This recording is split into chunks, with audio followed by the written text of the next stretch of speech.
Good morning. We will work today with the third conditional. What would have happened if? ¿Qué habría pasado si? What is third conditional?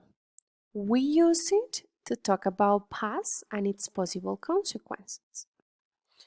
Also, we use third conditional to talk about a condition in the past, para hablar de una condición en el pasado that did not happen, que nunca ocurrió, y un posible resultado que no existió. Es decir, es algo hypothetical, hipotético.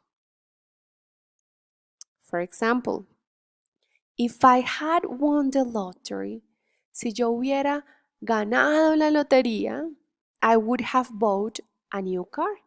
Yo me habría comprado un carro. ¿Sí ven? Es hipotético. Pero resulta que yo nunca gané la lotería. ¿Por qué? Porque pues nunca la compré. ¿Sí ven? Es completamente hipotético. What is the formula? For the condition, para la condición, que siempre va a tener un if, we use past perfect, pasado perfecto. ¿Se acuerdan?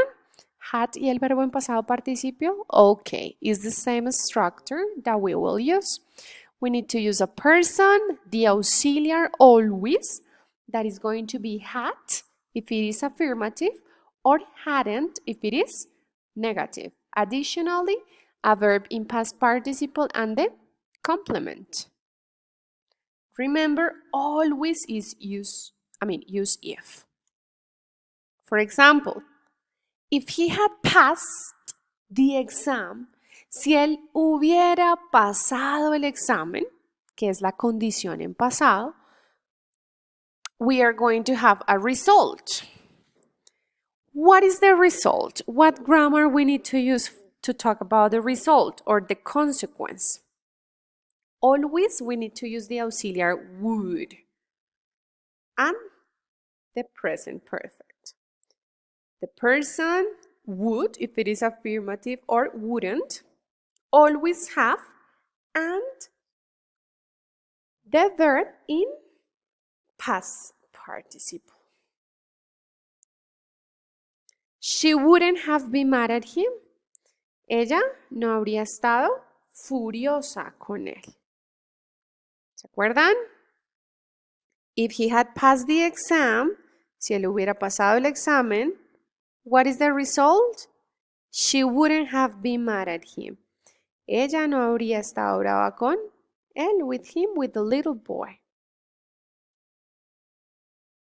Veámosla completa. If he had passed the exam, that is the condition, que es la condición, acuérdense que siempre va a ir if y pasado perfecto, es decir, had y el verbo en pasado participio. Y ya cuando tengamos the result or the condition, el resultado de la condición, la estructura que va a tener es wouldn't have or would have and the verb in past participle. Pero ¿qué pasa? ¿Siempre tengo que tener if at the beginning, al comienzo? No, not always. I can change the order. You see? And I don't modify the definition, the sense, the meaning of the sentence. You see? If he had passed the exam, she wouldn't have been mad at him. Or she wouldn't have been mad at him if he hadn't passed the exam. You see? It's exactly the same. See you in the next video.